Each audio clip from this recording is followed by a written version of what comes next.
Assalamualaikum warahmatullahi wabarakatuh. Apa kabarnya anak-anak? Alhamdulillah baik. Di sini bertemu lagi dengan Ibu. Tentunya kalian sudah tahu ya siapa Ibu namanya? Betul sekali, Ibu Anissa. Di sini kalian sudah bertemu dengan Ibu itu udah 2 kali ya, teman-teman tentunya. Nah, di sini Ibu terlebih dahulu akan menyampaikan kompetensi dasarnya, lalu apa tujuan belajarnya. Langsung saja, yaitu kompetensi dasar 3.2 itu menganalisis dan memahami sebaran sumber daya alam perairan dan daratan di Indonesia dan pengelolaan sumber daya alam sesuai prinsip-prinsip pembangunan berkelanjutan, yaitu menjelaskan sebaran sumber daya alam Indonesia berdasarkan jenisnya, misalnya itu mineral, energi, pertanian, perikanan, dan kehutanan gitu ya, ataupun pariwisata. Lalu yang keduanya itu ada menjelaskan potensi dan permasalahan pengelolaan sumber daya alam di Indonesia.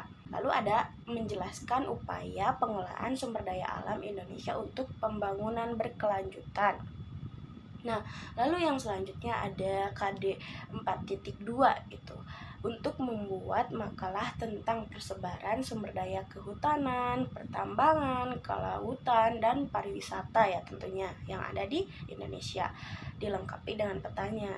Nah, meliputi menyajikan laporan hasil pengolahan informasi tentang sebaran sumber daya alam kehutanan, pertambangan, kelautan, dan pariwisata, serta pengelolaannya sesuai itu dengan prinsip-prinsip pembangunan berkelanjutan, dilengkapi dengan peta juga ya teman-teman. Nah, lalu membuat peta persebaran sumber daya kehutanan, lalu pertambangan, kelautan, dan pariwisata yang ada di Indonesia.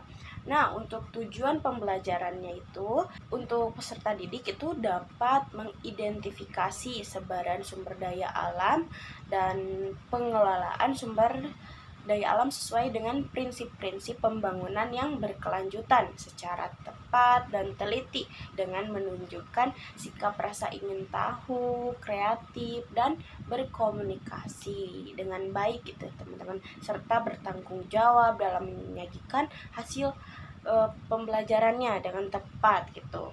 Nah, langsung saja di sini ada pengertian sumber daya alam di Indonesia gitu teman-teman. Nah, sumber daya alam itu merupakan bentang alam ya yang ada di muka bumi. Ini memiliki karakteristik yang sangat beragam dari segala bentuk bentang alam gitu di muka bumi ini. Dan salah satu komponennya itu adalah sumber daya alam itu sendiri. Nah, lalu sumber daya sendiri ya memiliki nilai potensi suatu materi dalam kehidupan, yang berarti jika sumber daya alam ini nilai suatu potensi dari materi yang ada di dalam kehidupan yang berasal dari alam, betul. Atau dapat didefinisikan juga sebagai nilai kekayaan yang terdapat di alam untuk memenuhi kebutuhan hidup manusia tentunya.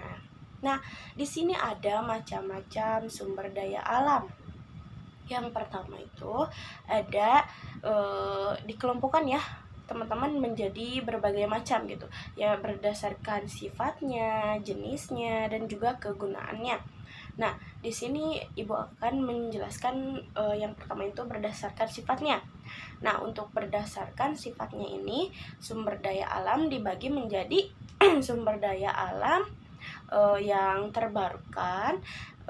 Nah, untuk yang terbarukan ini berarti sumber daya alam yang dapat diperbaharui, betul, dapat dibudidayakan sehingga tidak terbatas. Contohnya itu flora dan fauna. Lalu ada yang kedua, sumber daya alam yang tidak terbarukan, yang berarti sumber daya alam yang tidak dapat diperbaharui, betul sekali, dibentuk yang sangat lambat gitu teman-teman, dan cadangannya itu terbatas, misalnya itu minyak bumi, batu bara, gas alam, dan bahan bakar lainnya gitu. Nah, selain itu prinsip memakai ulang biasanya juga itu digunakan teman-teman untuk sumber daya alam yang tidak terbarukan, sebab sumber daya alam ini terbatas jumlahnya di alam gitu, dan hasil akhir dari pemakaian sumber daya alam ini masih bisa digunakan kembali.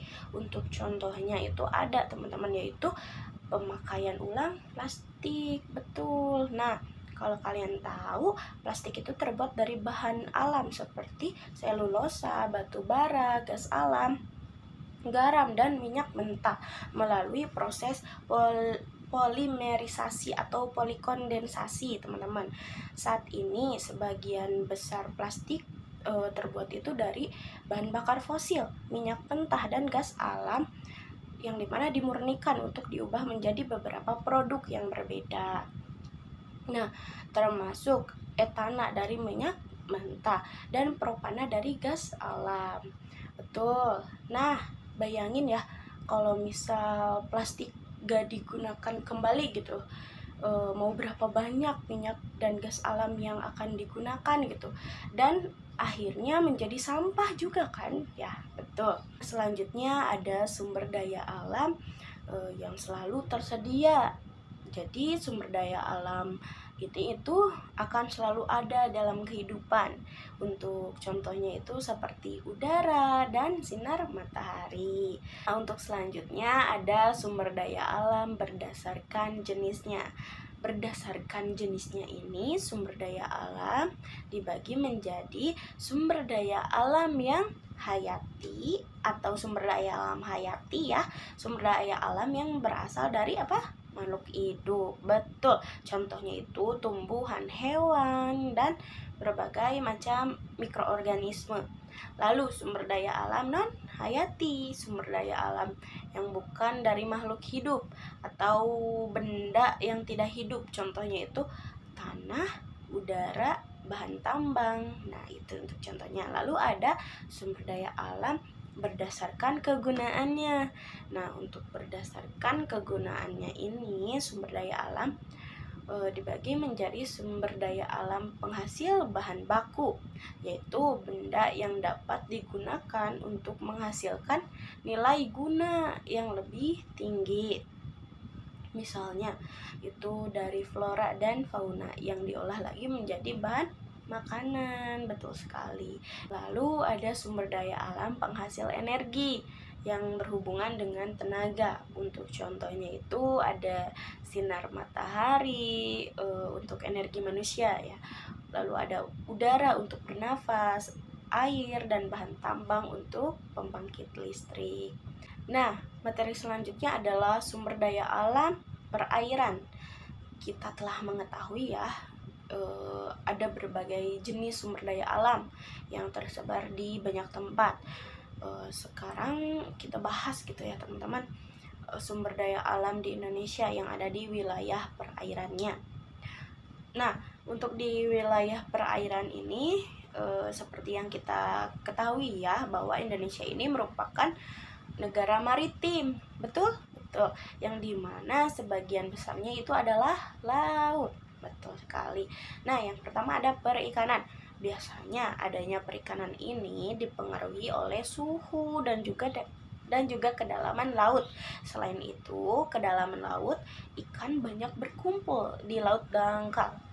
Nah, lalu yang kedua ada kekayaan pesisir, yang dimana berada di 12 mil dari garis pantai, dimana proses sumber dayanya itu masih dipengaruhi oleh daratan. Betul. Contohnya terumbu karang dan mangrove. Lalu yang ketiga ada padang lamun. Padang lamun itu merupakan tumbuhan monokotil yang ada di laut dangkal, yang muncul di permukaan laut, tapi di dasarnya tertutup oleh laut. Lalu selanjutnya ada pariwisata atau panorama indah di pantai. Nah, ini biasanya dikembangkan sebagai pariwisata pantai atau biasa dinamakan wisata bahari.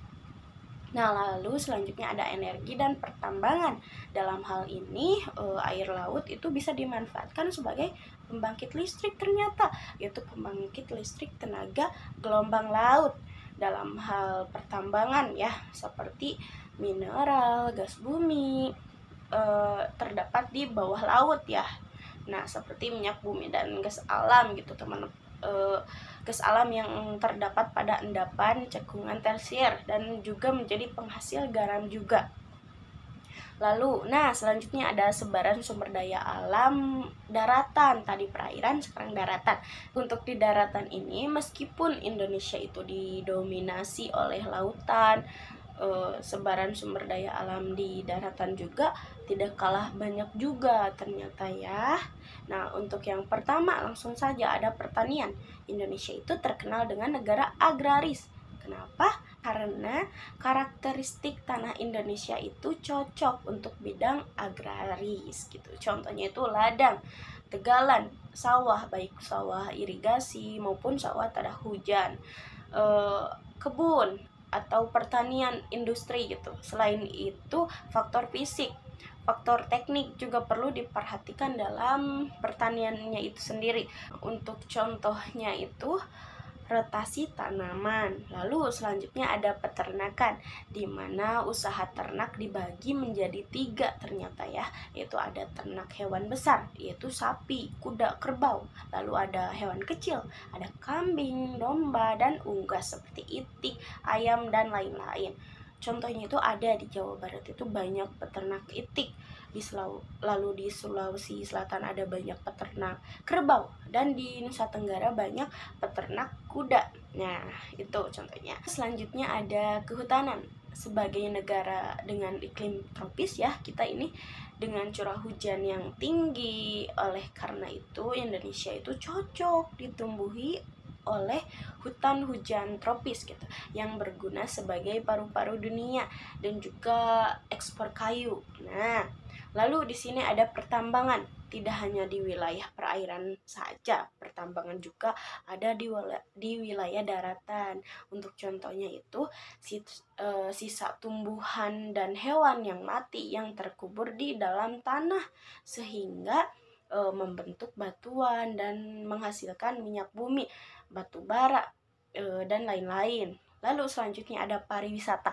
Indonesia itu kaya sekali ya dengan kenampakan alam seperti pegunungan, lembah, air terjun, dan lain-lain yang dapat dimanfaatkan menjadi tempat pariwisata. Lalu ada perikanan darat atau bisa disebut juga perikanan air tawar atau air payau. Nah, biasanya penangkapannya itu bisa dilakukan di sungai, rawa, waduk, dan lain-lain, atau dibudidayakan ya. Selanjutnya ada prinsip ekoefisiensi pengelolaan sumber daya alam Indonesia. Nah, ini itu memakai berbagai macam prinsip ya, teman-teman. Salah satu hal yang perlu kita ketahui yaitu prinsip ekoefisiensi. Nah, untuk pemanfaatan sumber daya alam berdasarkan prinsip ekoefisiensi ini berarti mengelola sumber daya alam secara efisien. Nah, prinsip ekoefisiensi ini merupakan prinsip yang bertujuan menyeimbangkan antara efisiensi ekonomi dengan efisiensi ekologi atau lingkungan, sehingga meminimalisir limbah yang terbuang. Nah, kira-kira nih ya, kalau ibu punya pertanyaan kayak gini, jelaskan bahwa pemanfaatan sumber daya alam harus sesuai dengan prinsip ekoefisiensi. Nah, kira-kira gimana jawabannya? Ada yang tahu?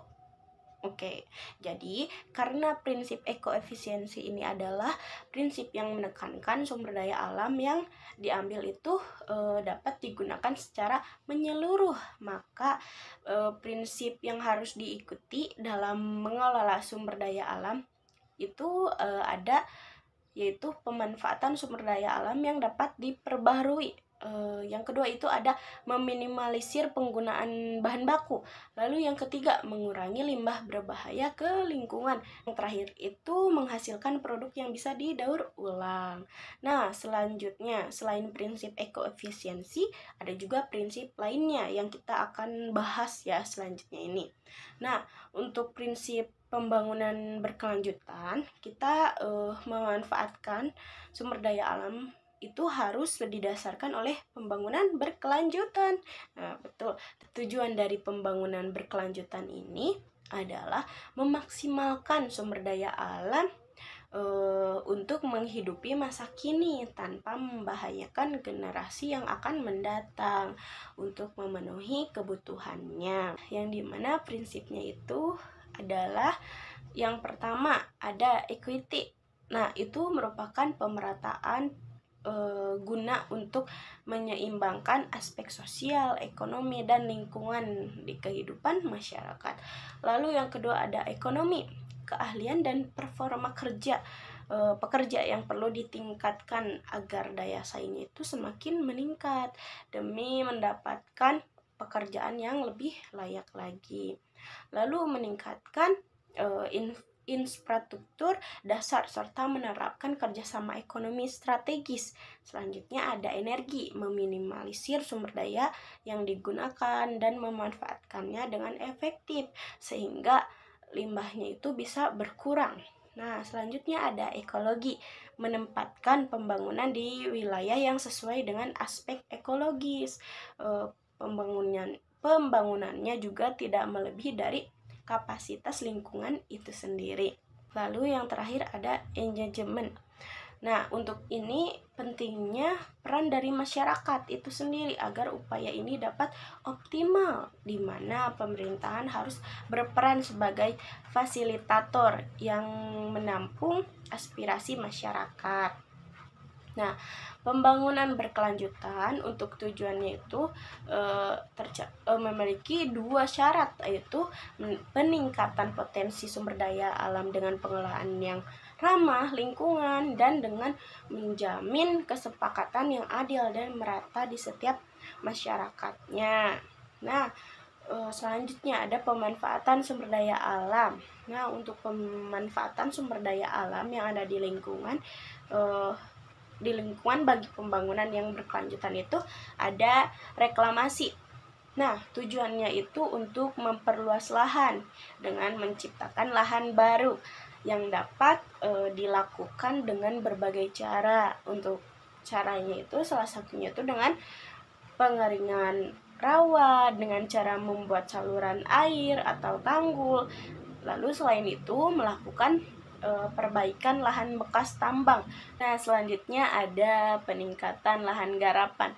Ternyata tidak semua lahan itu bisa dijadikan pertanian.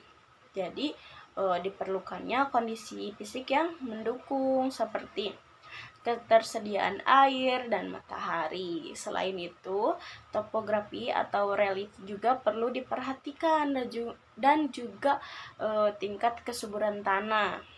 Nah, lalu selanjutnya ada meningkatkan persediaan pangan, di mana pangan merupakan sebuah kebutuhan pokok manusia ya, yaitu dengan peningkatan hasil panen atau revolusi hijau, yaitu dengan cara intensifikasi pertanian, diversifikasi, ekstensifikasi pertanian, dan rehabilitasi pertanian, yang dimana terakhir dengan mekanisasi pertanian. Nah, untuk selanjutnya ada pengembangan transportasi seperti sepeda, gerobak yang ditarik hewan dan juga delman. Namun dengan seiringnya perkembangan zaman, pada awal abad ke-19 ditemukan mesin uap yang diterapkan pada kereta uap dan terus berkembang hingga ditemukannya bahan bakar untuk kendaraan bermotor dan transportasi udara. Nah, meskipun merupakan upaya memaksimalkan penggunaan sumber daya alam dan mengurangi adanya limbah, nyatanya prinsip pembangunan berkelanjutan ini menimbulkan berbagai macam dampak ternyata ya, yang tidak hanya dampak positif saja, namun juga terdapat dampak negatifnya. Nah, untuk dampak positifnya, tingkat keberhasilan dari suatu pembangunan itu dibagi menjadi dua indikator, yaitu indikator ekonomi dan indikator sosial. Nah, untuk indikator ekonomi berkaitan dengan faktor finansial. Ini dapat dilihat dari peningkatan produk nasional bruto atau PNB. Nah, menunjukkan nilai seluruh produk dan jasa yang dihasilkan suatu negara dalam setahunnya. Lalu ada fasilitas transportasi dan komunikasi berupa pembangunan jalan, tol, bandara, dan lain-lain, menunjukkan pembangunan dengan peningkatan aksesibilitas. Sementara untuk komunikasi saat ini, telepon tidak lagi memakai kabel, melainkan menggunakan gelombang elektromagnetik yang berbentuk HP. Lalu di sini selanjutnya ada konsumsi energi. Dalam pembangunan memerlukan banyak energi, termasuk energi listrik yang dihasilkan bahan bakar fosil dan juga batu bara. Semakin meningkatnya konsumsi energi hal ini itu berarti meningkatnya pembangunan. Nah, lalu ada tenaga kerja di sektor industri.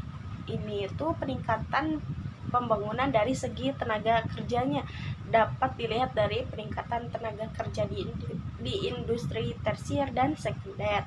Lalu di sini ada indikator sosial ya yang berkaitan dengan kualitas hidup manusia.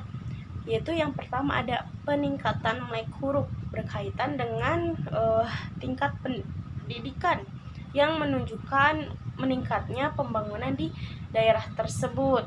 Lalu kesehatan dan kesejahteraan yang dimana dicerminkan dengan angka harapan hidup dan juga angka kematian bayi.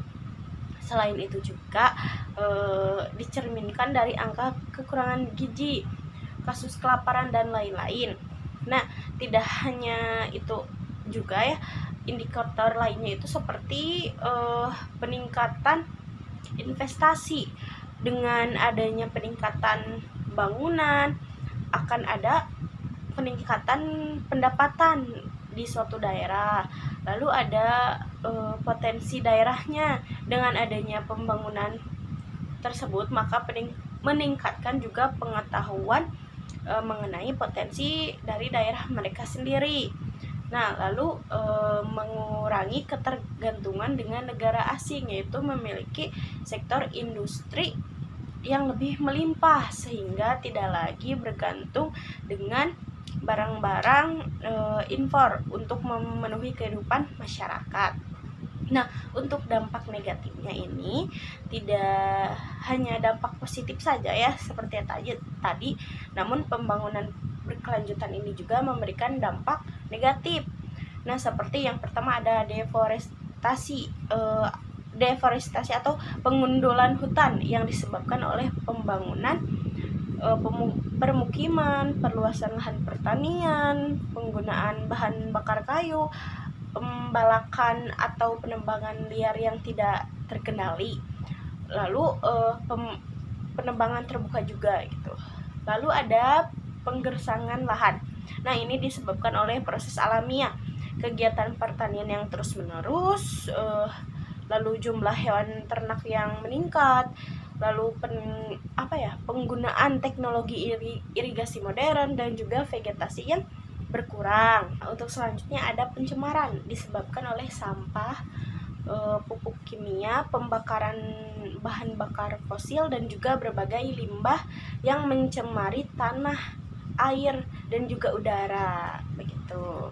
Lalu di sini ada pemanasan global atau global warming yang disebabkan oleh efek rumah kaca yang menjebak panas yang terjaga di bumi dan menyebabkan temperatur bumi itu semakin meningkat dan menyebabkan melelehnya es di kutub. Nah, untuk kesimpulannya bahwa memang Indonesia ini memiliki sumber daya alam yang berlimpah dari berbagai sektor dan tersebar di seluruh daerah sumber daya alam Indonesia ini, meliputi lautan, daratan, dan hutan. Lalu pengelolaan sumber daya Indonesia ini memakai berbagai macam prinsip. Salah satunya itu ada prinsip ekoefisiensi yang bertujuan menyeimbangkan antara efisiensi ekonomi dengan efisiensi lingkungan. Potensi sumber daya alam di Indonesia ini kan sangat bagus ya. Lalu dalam bidang yang dapat menguntungkan Indonesia itu bisa dari sumber daya alam, misalnya itu di bidang perkebunan, perikanan, pertambangan, Nah, maka dari itu pengelolaan sumber daya alam di Indonesia ini perlu dilakukan dengan baik agar dapat dimanfaatkan secara optimal dan lestari. Nah, begitu teman-teman yang dapat Ibu sampaikan. Untuk tugasnya sendiri, Ibu akan share di Google Classroom ya teman-teman. Silakan kerjakan. Dan untuk jangka waktu pengerjaannya itu selama 1 minggu. Tetap semangat. Mohon maaf jika Ibu ada salah kata ya dalam penjelasannya. Oke, sekian dari Ibu. Terima kasih atas perhatiannya. Wassalamualaikum warahmatullahi wabarakatuh.